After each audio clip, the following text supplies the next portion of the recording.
નમસ્કાર મિત્રો. ક્યારે વિચાર્યું છે કે આપણે જે ભારતમાં રહીએ છીએ એ આઝાદી પછી આજના સ્વરૂપમાં કેવી રીતે આવ્યું? તો ચાલો આજે આપણે ધોરણ 9ના અભ્યાસક્રમમાંથી સ્વતંત્રતા પછીના ભારતના કેટલાક ખૂબ જ મહત્વના અને પરીક્ષા માટે ખાસ અગત્યના મુદ્દાઓ પર એક નજર નાખીએ. બધું જ એકદમ સરળ ભાષામાં સમજીશું. આપણી આખી વાતચીતનો આધાર છે આ હાથથી લખેલી નોટ્સ, જે તમે સ્ક્રીન પર જોઈ શકો છો. આપણે શું કરવાના છે? બસ આ વ્હાઇટ બોર્ડ પરના જે મુખ્ય મુદ્દાઓ છે ને એને જ એકદમ વ્યવસ્થિત સ્ટડી ગાઇડ બનાવીને સમજી લઈશું, એટલે પરીક્ષાની તૈયારીમાં બિલકુલ વાંધો ના આવે. તો આજે આપણે કયા કયા મુદ્દાઓ પર વાત કરીશું? સૌથી પહેલાં રાષ્ટ્ર નિર્માણની શરૂઆત કેવી રીતે થઈ, પછી દેશનો પાયો એટલે કે આપણું બંધારણ, એ પછી નવા રાજ્યોની રચના કેવી રીતે થઈ, ભારતની વિકાસ યાત્રામાં શું થયું, અને છેલ્લે પરીક્ષા માટે એકદમ ખાસ નોંધ. બધું જ કવર કરી લઈશું. તો શરૂ કરીએ આપણા પહેલા મુદ્દાથી, રાષ્ટ્ર નિર્માણની શરૂઆત. જરા વિચારો તો, દેશ હમણાં જ આઝાદ થયો છે અને હવે શૂન્યમાંથી એક આખા દેશને ફરીથી ઊભો કરવાનો છે. કેટલો મોટો પડકાર હશે નહીં? બસ આ જ હતી એ સમયના ભારતની હકીકત. હવે કોઈ પણ દેશને ચલાવવા માટે નિયમો તો જોઈએ ને. જેમ ઘર માટે મજબૂત પાયો જરૂરી છે, એમ દેશ માટે બંધારણ. તો આઝાદી પછીનું સૌથી પહેલું અને સૌથી અગત્યનું કામ હતું આપણા દેશનો આ પાયો નાખવાનું, એટલે કે ભારતનું બંધારણ ઘડવાનું. અને આ કામ કેટલા સમયમાં થયું એ જુઓ. 9 ડિસેમ્બર 1946ના રોજ બંધારણ સભાએ કામ શરૂ કર્યું અને એને પૂરું કરતા લાગ્યા પૂરા 2 વર્ષ 11 મહિના અને 18 દિવસ. વિચાર કરો કેટલી મહેનત લાગી હશે. આખરે 26 નવેમ્બર 1949ના રોજ આપણું બંધારણ અપનાવવામાં આવ્યું, એટલે કે સ્વીકારવામાં આવ્યું, અને પછી 26 જાન્યુઆરી 1950ના રોજ એને લાગુ કરવામાં આવ્યું. આ દિવસથી જ ભારત પ્રજાસત્તાક બન્યું. એક વાત ખાસ યાદ રાખજો, પરીક્ષામાં સ્વીકાર અને અમલની તારીખમાં ગૂંચવાઈ ન જતા. સારું, બંધારણ તો બની ગયું, પણ હવે દેશના અંદરના નકશાનું શું? હવે વારો આવ્યો નવા રાજ્યોની રચનાનો. મુખ્યત્વે ભાષા અને વહીવટની સરળતાને આધારે આખા ભારતના નકશાને એમ કહી શકીએ કે ફરીથી દોરવાનો હતો. અને આ કામ બિલકુલ સહેલું નહોતું. આ કામને વ્યવસ્થિત રીતે પાર પાડવા માટે 1953માં એક કમિશન બનાવવામાં આવ્યું, જેનું નામ હતું રાજ્ય પુનર્રચના પંચ.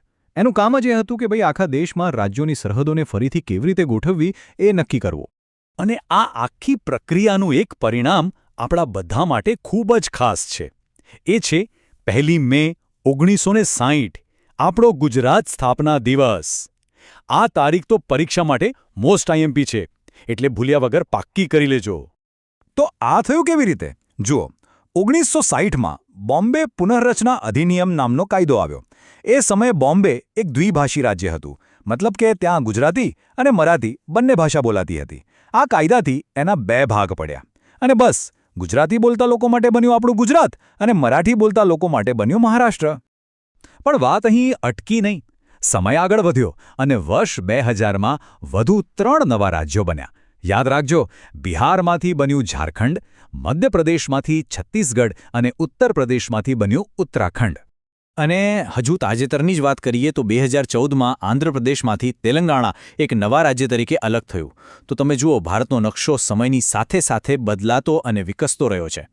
સારું, તો રાજ્યો અને સરહદોની વાત તો થઈ ગઈ, પણ દેશ માત્ર રાજકીય રીતે જ આગળ નહોતો વધી રહ્યો.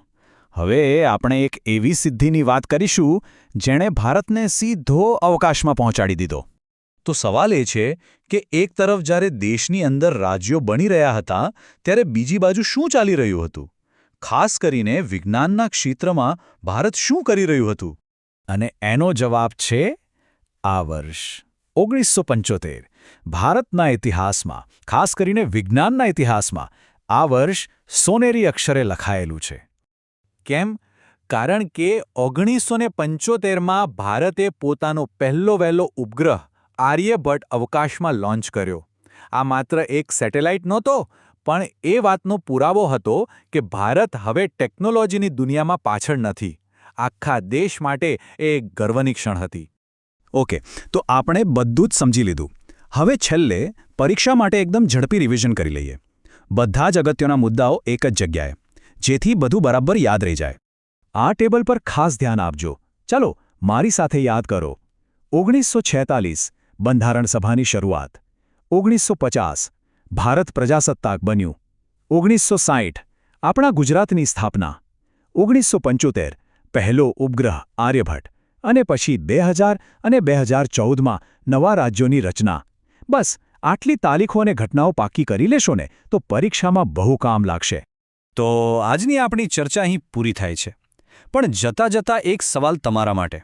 આજે બધી ઐતિહાસિક ઘટનાઓ વિશે આપણે વાત કરી, એની અસર આજે આપણા જીવન પર, આપણા ગુજરાત પર અને આપણા દેશ પર કેવી રીતે દેખાય છે? જરા વિચારજો. ફરી મળીશું, ત્યાં સુધી વાંચતા રહેજો.